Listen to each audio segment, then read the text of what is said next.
Salut à tous, bienvenue sur la chaîne. Aujourd'hui, je vais vous parler d'un mini PC, le Tebao NMNMN58U. Je vais déjà vous faire une petite présentation du produit d'un point de vue extérieur, le package qui est fourni, puis après on parlera de ses caractéristiques, ses performances surtout, le bruit qu'il peut faire, etc. Et puis voilà ce que ça donne, et puis je vous donnerai un avis sur la fin de la vidéo sur ce que je pense de ce mini PC. Alors comme vous le voyez, il est fourni dans cette boîte là, donc bien protégé toujours à l'intérieur avec des mousses. Une notice avec le français dedans, donc ça, merci les gars, c'est sympa de penser à nous. Un câble HDMI qui nous est donné gratuitement, c'est gentil, merci. Les supports VESA, c'est sympa de les intégrer, c'est pas toujours le cas. Une alim, alors hop, l'alim qui est ici, tac, je vous la mets, fais voir. Une alim en type C. Voilà, c'est original. C'est la première fois que je tombe sur un mini PC comme ça. Donc on verra ce que ça donne tout à l'heure. Et puis bon, son câble d'alimentation. Donc voilà pour ce qui est fourni avec ce mini PC. Alors pour les caractéristiques, c'est un Ryzen 7 5800U. La version que j'ai, il y a 32 Go de mémoire de DDR4. C'est énorme. Et puis un disque dur d'1 Tera. Donc là aussi c'est énorme, un NVMe bien sûr. Ça c'est les caractéristiques techniques des principales lignes. Je vous fais voir maintenant les ports. Donc une sortie casque, deux USB-C, une sortie pas USB-C, USB 3, une USB-C. Sur le côté, vous avez les grilles, ici la ventilation, je vous en parle après. Ici vous avez aussi la ventilation, l'alimentation en USB-C. Là c'est pour verrouiller si vous avez les cadenas, des choses comme ça. Deux RJ45 dont un en 2,5 gigabits. Un DisplayPort, ici un HDMI, deux USB 2, là c'est pas des 3. Sur le côté des vilains autocollants qu'il faudra enlever, ils sont vraiment pas beaux. Le dessus c'est du plastique tout ça. C'est bon, voilà, c'est pas comme je disais sur une précédente vidéo.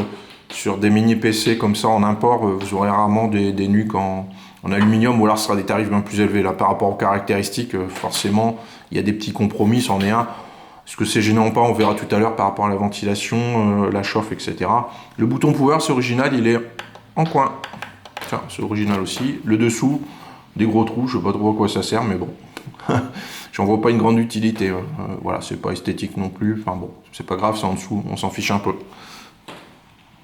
Alors voilà, pourquoi je vous présente un mini PC comme ça, c'est parce que c'est de l'import, et donc sur de l'import vous allez gratter facilement, vous allez faire de belles économies. C'est l'intérêt un peu de la chaîne, en fait. Je dirais ma chaîne, elle est axée beaucoup sur des produits importés, parce que vous avez quand même des prix qui sont par moment divisés jusqu'à 2 voire plus. Alors là, c'est pas sur un mini PC, c'est peut-être pas divisé par 2, mais il y a facilement 150 € d'économie à faire, ce qui fait que vous avez des caractéristiques techniques que vous aurez du mal à trouver sur des mini PC, des nuques sur des marques officielles, ou alors vous allez payer très cher en fait. Et donc l'intérêt de la chaîne est là, c'est que je vous propose des bons plans. Moi j'achète beaucoup sur Geekbuying, je vous mets un lien dans le descriptif. Ils font souvent des promos, des bons prix, donc voilà, avec du stock Europe, ça vous évite des frais de douane, des choses comme ça. Donc je trouve que c'est un bon site pour acheter en toute confiance. Je vais commencer par vous parler de l'installation de Windows 11 Pro. Donc tout se déroule sans problème, vous laissez finaliser l'installation jusqu'au bout, vous faites le premier démarrage et tout se passe bien, il n'y a aucun souci à signaler à ce niveau-là. Si ce n'est juste un petit détail, vous allez voir, donc je vous conseille déjà d'aller voir une première fois, donc pourquoi je vous fais faire un premier démarrage, vous allez vite comprendre. Vous faites un premier démarrage, vérifiez, mince mes yeux sont pas... Hop, activation, hop, voilà, vous allez vérifier que Windows 11 Pro a bien été activé sur votre mini PC, c'est le cas, il y sera par défaut, mais il faut déjà lancer un premier démarrage. Et après, ce que je vous invite à faire, avant de vous lancer à installer vos logiciels, etc., vous voyez, c'est un Windows 11 Pro, c'est un international traduit en français. Vous avez des petites choses, il est traduit à 90% en français, et là, ça aurait dû être calculatrice. Donc là, ce que je vous invite à faire, vous prenez un ISO de Windows 11 Pro français, vous prenez une clé USB, vous prenez le logiciel Rufus, vous l'installez dessus, vous faites une réinstallation propre, au moins vous repartez de zéro sur une version 100% française, et au moins, voilà, c'est pas une version un peu touchée par le constructeur. Vous repartez sur une bonne base pour bien commencer les choses. Allez, on va dans le vif du sujet. Je vous fais voir le test Can you run it? Donc c'est un site, hein. Le site va collecter les infos de votre PC, le processeur, la mémoire, la partie graphique, le disque dur certainement aussi. Il va mixer tout ça et il va vous dire à quoi correspond. Alors c'est un test très rapide. Si vous voulez l'essayer chez vous, vous pourrez essayer. Et au moins ça vous permet de comparer avec par exemple ce PC. Et vous voyez, on est à le test Siri, donc en configuration minimum demandée sur les jeux. Hein, c'est par rapport aux jeux tout ça. Vous êtes à 68%, donc c'est pas vilain du tout. Et en recommandé 35%, c'est même plutôt énorme, sachant qu'il n'y a pas de carte graphique dédiée. C'est la partie graphique du processeur qui fait le job là. Je vous fais voir, hop, je vais masquer les jeux qui ne passent pas. Et je vous fais voir la liste des jeux que je vous fais dérouler pour que vous puissiez les voir. Si ça correspond à vos besoins ou pas. Vous voyez, des jeux, voilà, le 35% c'est vraiment pas vilain hein, pour un mini PC à ce prix-là intégré. Alors, je vais vous expliquer aussi à quoi ça sert. Je vous le fais défiler. Hop, tout doucement. Vous pourrez faire des arrêts sur écran. Comme ça, vous verrez si vos jeux sont dedans. Alors, c'est pas trié par ordre alphabétique, c'est un peu dommage. Hop, voilà. Tac. Et on va aller jusqu'en bas. Voilà. Alors, ça vous donne un premier aperçu des performances du PC.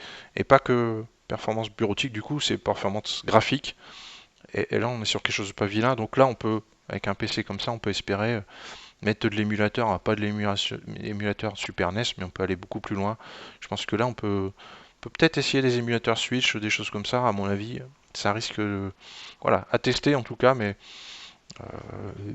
par rapport au prix, n'est pas si mal. Un Switch peut-être, je sais pas, il faudra peut-être faire un essai et vous verrez de vous-même. Hein, voilà, donc pour la partie graphique de ce mini PC. Hein, TBAO. Maintenant, on va vous parler des performances du PC. On va commencer par le SSD. Bah, c'est une bonne surprise. Du coup, c'est en cohérence avec le prix. Hein. Il est un peu plus élevé que d'autres mini PC. C'est un processeur plus puissant, mais ils ne se sont pas contentés de mettre un processeur un peu plus puissant. Ils ont mis aussi un SSD de meilleure qualité. On le voit ici tout de suite. Vous avez quelque chose de très très correct d'origine. Je pense qu'il n'y a même pas besoin de le changer. Vous êtes bien d'office comme ça et voilà. Moi, je vois pas l'utilité pour passer à plus performant. Vous verrez pas de différence en fait. Même si vous faites du montage vidéo ou autre, il n'y a pas d'utilité d'upgrader quoi que ce soit là. C'est bon comme c'est là. Je vous fais voir la partie processeur maintenant. Hop, vous êtes presque à 17 000. Alors c'est quasiment conforme à ce qu'on voit sur les tests. Alors ça me permet de voir si le processeur est exploité à sa pleine puissance ou pas.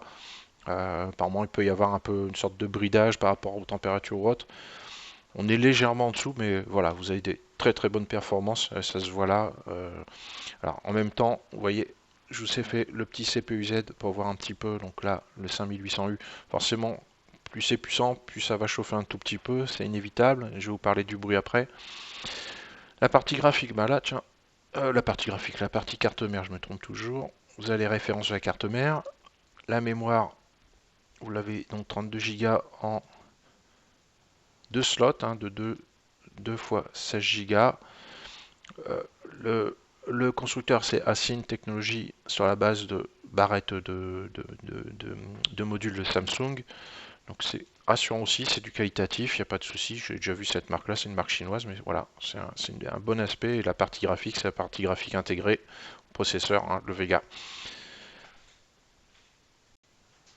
Alors, je vous parlais de la chauffe, comment chauffe le processeur, comment il est ventilé et le bruit, c'est important aussi. C'est un mini PC, donc on ne veut pas forcément avoir des souffleries à côté de nous. Vous voyez là qu'il est déjà, il y a une température assez élevée, mais en même temps, on est sur des processeurs 8 cœurs, 16 threads, donc enfin, on est sur des choses quand même assez conséquentes, donc forcément là, alors, il y a peut-être une mise à jour qui est en train de se faire derrière, puis en même temps, je suis en train d'enregistrer, donc ça facilite pas. C'est pas la température idle hein, que vous avez là, vous n'aurez pas 78 forcément. Simplement, vu que j'enregistre et puis qu'il y a peut-être une mise à jour de Windows, voilà, ça fait chauffer un petit peu plus. D'ailleurs, j'ai fait quand tout à l'heure j'ai lancé le test de performance du CPU, c'est monté, alors c'était à peu près à 80 tout du long, et sauf sur le dernier test est toujours très exigeant sur le performance test, et là c'est monté à 89-90. Ma foi, ça reste correct, ça paraît élevé, mais maintenant les derniers processeurs qu'on a là, quand on a du performant, forcément, vous ne pouvez pas avoir les performances sans la chauffe, vous l'avez un petit peu. Pour mettre en corrélation, on va parler de la ventilation, puisque forcément, plus ça chauffe, plus on va se dire que ça va faire du bruit. Alors c'est un mini PC qui est très discret. Alors c'est pas simple à enregistrer, donc là je peux pas vous faire une vidéo là-dessus, ça servira à rien. C'est un processeur très discret. Quand il est en fonctionnement classique, vous entendrez pas de bruit de ventilateur. Quand vous commencerez à le solliciter un peu plus, vous entendrez à peine un petit bruit, un petit filet. Vraiment si vous n'avez pas de bruit autour de vous, mais vraiment c'est très très discret. Et il n'y a qu'en full où vous allez entendre en full, attention, de la bonne charge. Je vous parle pas de faire un petit jeu ou des choses comme ça, c'est vraiment là, comme là tout à l'heure j'ai lancé un test, ça stresse un processeur au maximum, donc quand vous serez en full, vous entendrez un petit, là vous allez entendre le souffle, alors pareil dans un environnement silencieux vous allez entendre un souffle, c'est un souffle sourd et pas un souffle strident très énervant, donc voilà, c'est juste le temps qui refroidisse votre processeur comme il faut quand il est le plus sollicité. En dehors de ça, vous ressentirez une petite chauffe sur le dessus du capot. L'extraction se fait par l'arrière et vous ressentirez sur le dessus du boîtier une petite chauffe, mais voilà, ça reste léger, on pose la main sans problème dessus. Alors bien sûr que si on avait eu un boîtier en aluminium, on aurait gagné un petit peu, mais bon, voilà, il faut bien tirer un peu sur les prix pour avoir des performances pareilles. Quand même, je vous rappelle que pour avoir la même chose en France sur des marques françaises, un processeur pareil, un SSD de cette qualité, autant de RAM, 32 Go de RAM, enfin, je ne sais pas si vous vous rendez compte, c'est énorme. Pour avoir ça, le prix il est minimum 50% de plus que ce qu'il y est là, hein, voire le double par moment. Donc voilà, il faut savoir, il y a forcément un peu de compromis, et donc c'est ce qui explique que vous avez une structure en plastique, ce qui est quasiment la plupart du temps le cas de beaucoup de NUC mini PC chinois. Mais ça n'enlève rien à la qualité du PC, je dirais à la rigueur, ça c'est des petits détails, mais qui jouent pas sur ce que vous allez en faire du PC. Donc voilà, donc quelque chose, hein, pour moi il est bien silencieux comme il faut. Il n'est pas inaudible comme j'avais eu un BMX B7. Le BMX B7 lui il faisait absolument aucun bruit. En même temps il n'avait pas ces performances là non plus. Donc voilà, ceci explique cela aussi. Alors, je vais un petit peu plus loin pour ce test, c'est un PC qui m'a bien plu. Je vous l'ai ouvert pour vous faire voir un peu les entrailles de la bête. Je vous laisse voir, donc c'est juste 4 grosses vis à enlever en dessous, c'est assez simple. C'est pas toujours le cas, ici c'est simple. Vous voyez ici la mémoire qui est accessible, le SSD qui est ici, hein, la marque Async comme je vous disais tout à l'heure. Et puis c'est la même marque pour la RAM. Alors voilà, on arrive à la conclusion de ce test. Alors le démontage, vous avez vu, j'ai pas été trop loin, j'ai eu peur un peu de casser quoi que ce soit, mais bon, vous avez déjà un aperçu, c'est bien étalonné. Le refroidissement se fait par le dessous, on voit que c'est cuivré, qu'il y a beaucoup d'ailettes, donc ça c'est un bon signe. Voilà, qualitativement, on sent rien de particulier. Juste voilà, il n'y a aucune remarque par là-dessus, ça me paraît suffisamment solide comme j'ai pu voir sur d'autres marques, B-Link et compagnie. Donc la conclusion, c'est quoi sur ce PC? Donc, vous avez un PC au format NUC, donc mini PC format NUC. Vous avez un PC avec des performances bien au-dessus de la moyenne, hein. Le Ryzen 7 5800U va au-dessus. Les 30 Go de mémoire sont là, le disque dur d'1 Tera est là. Il n'y a aucun upgrade à faire. Vraiment, vous le prenez tel qu'il est là et vous en servez, vous en profitez tout de suite. Alors ça va vous servir à quoi la puissance supplémentaire? Voilà, si vous faites un peu de montage vidéo, allez-y. Si vous voulez faire des émulateurs, mais pas les premiers émulateurs, des émulateurs un peu plus gourmands, allez-y aussi, faites-vous plaisir. Si vous voulez lancer quelques jeux, c'est le moment. Voilà, les 32 Go de RAM permettent aussi, si vous voulez faire un peu de virtualisation, tout ça, voilà, vous êtes sur un PC qui a une puissance quand même supérieure à ce qui se fait sur les mini PC. Et voilà, si c'est ce que vous recherchez, allez-y. Si vous aimez aussi avoir de la marge dans la puissance, allez-y, hein, c'est bon aussi, hein, qui peut le plus, peut le moins. Si vous voulez un bon mini PC bureautique qui ramera jamais, là il n'y a pas de souci, les mises à jour Windows, vous les verrez pas passer quasiment. Voilà, c'est pas un truc qui va mouliner sans arrêt. Donc si vous avez le budget pour, voilà, alors bien sûr qu'il est un peu plus cher que d'autres mini PC, il est un peu au-dessus. Ceci dit, en import, comme je vous en ai parlé au début de la vidéo, le prix il est plus que raisonnable par rapport à des boutiques françaises. Par rapport aux caractéristiques, c'est imbattable, quoi. Donc là, vous avez un rapport qualité-prix quand même qui est... on a quelque chose quand même qui est plutôt dans le... Allez, on commence dans le milieu de gamme, haut de gamme des mini PC là. Donc vous avez du très bon pour un prix très contenu. Donc moi, je peux que vous encourager si vous êtes hésitant. Voilà, si la vidéo a permis de répondre à vos questions, n'hésitez pas, hein. Il n'y a aucun souci. Moi, le PC me donne très, très grande satisfaction. D'ailleurs, il va remplacer j'avais un mini PC, un Optiplex 3090 sur la télé qui faisait avec Kodi, donc un peu moins puissant, mais de marque connue, hein. Un Optiplex, c'est Lenovo si je dis pas de bêtises. Il va être remplacé par celui-ci sans souci, comme ça va me permettre aussi de mettre une manette, puis peut-être mettre quelques petits émulateurs sur la télé. Donc voilà. Si on arrive à la fin de la vidéo, si tout ça vous a plu, n'hésitez pas à vous abonner, à mettre un petit like, et puis n'hésitez pas si vous avez des questions à me poser une question, j'y répondrai avec plaisir. Voilà, à bientôt, salut!